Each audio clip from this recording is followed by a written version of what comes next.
Hello and welcome to the 106 of a second photography podcast. This is different today simply because this episode is more designed for viewing on YouTube than listening to the podcast. Normally it's more audio centric, but today I'm showing something, so it's more going to be picture and video centric. So this will of course go out on the audio podcast, and you can check this episode out on YouTube, and you might be better checking it out on YouTube. But don't hang up yet, don't press that pause button. You can still listen here, you can still get a good idea, and I'll try and speak in a way that gives a good audio description of what I'm doing. So today I'm looking at Milanote, and I'm looking at it for photographers. So this is why I thought maybe it might be better on YouTube. So Milanote is free, and of course you can pay to have better functionality, but you get quite a lot within your free package. So I'm in Milanote now. It's a web app. You can get a desktop app as well, but you might as well use it on the web. You can get a Milanote app for your phone, and they will sync between them. So if you add something to if you're out and about and you add something on your phone, it comes in here as well on your standard account, which is really good. So I'm going to add a new board. So I need to drag this out. I've got a new board. Photoshoots is a good idea. So we're going to open it. So we're in Photoshoot now. I've sort of said I'm a photographer in my setup, so I get templates for photography. However, I can access other templates as well, so I can access the business templates, etc. So I've got photo brief, photo plan, mood board, shot list, call sheet. We're going to have a look at photo brief. Now, what I like about this is it gives an example, and you can pull in that example, or you can just start from scratch, really. So in the example, we've got client, we've got a little card about client, we've got a card about the product, deliverables, target audience, reference board. Now, I can see this is more for a commercial photographer. So actually, let's have a look at a photo shoot plan. So we've got cards, we've got checklist, we've got some inspiration, we've got final images, we've got gear list. So you can have tick boxes, to-do list, you can have links, you can have pictures, you can have all these things, which is really useful. Mood board is probably going to be the one that I'd recommend this for my listeners and for just general use. It's going to be essentially a collection of images that you find and some text where you want to convey what you're looking for within the shoot. Let's have a look at shot list now. Shot list is just sort of a picture, and it gives you an idea of what shots you need.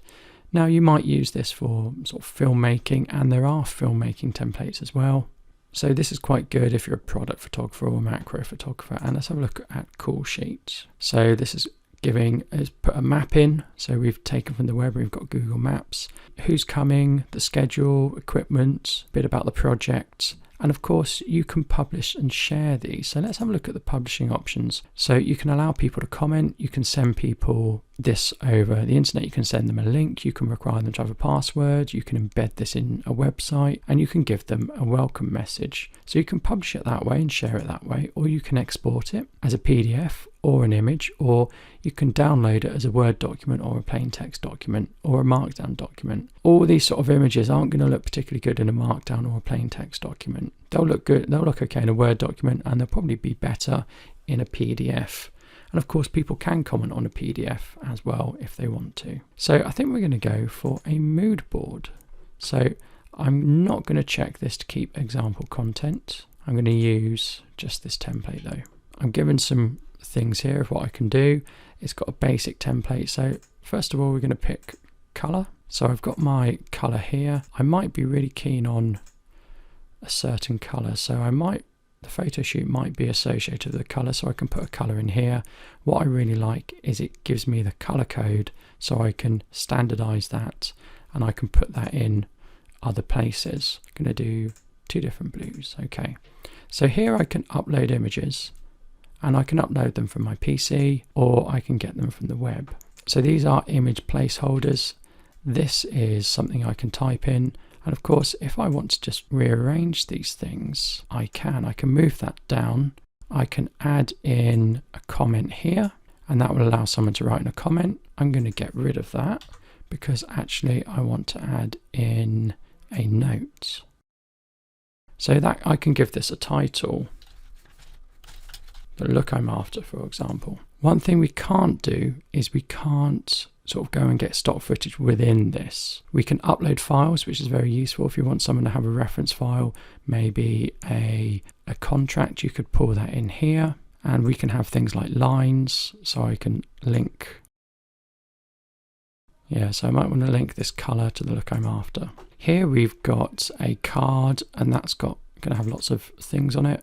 Now the card I can make into its own template, but I'm not going to. I'm going to go back here, and I'm just going to put a to-do list in. If we go back to photo shoot, we can see in the props list we've got one card here. So I'm going to add a to-do list in here. And it looks pretty basic, but if I give it a title, I'm going to call it pre-shoot, and I'm going to give it a color. Let's give that green. Actually, it's not done yet, so let's give it orange color. I'm going to have gear. I'm going to have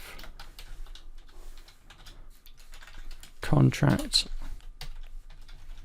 I'm going to have release form. I'm going to have a makeup artist, and I'm going to have a model. They're all the things I need to sort out before the shoot, and as I sort them out, I can tick them off. I can also get rid of deleted tasks, and then once that's all ready, I can set it to green. And what I also want to do is I'm going to put a comment in, completed by photographer's assistant. I can send that. So I think this is really powerful. Now, I've not got a completed photo board and a photo shoot one done yet, but I just wanted to show you how powerful this can be, how you can work collaboratively with people within a team.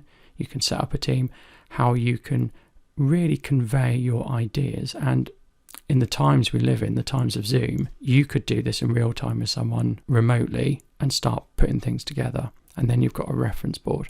So I think this is a great piece of kit. Well, it's not a piece of kit. I think it's a great piece of software, but it's almost like a piece of kit. It's really good, and it's not going to cost you anything. Should you find you start using up your storage, of course, you can buy more. You can refer friends to it, and I'm going to put a link out in the episode in case you want to use that link. That would give me more space. That isn't the motivation of me doing the episode, though. I'm not doing this episode as a way to get people to get me more space. I just really want to publicize what I think of this tool. And it is a tool, and I think it will be very helpful. Do check out the other episodes. Do check out the YouTube channel, and I wish you a good week. Goodbye.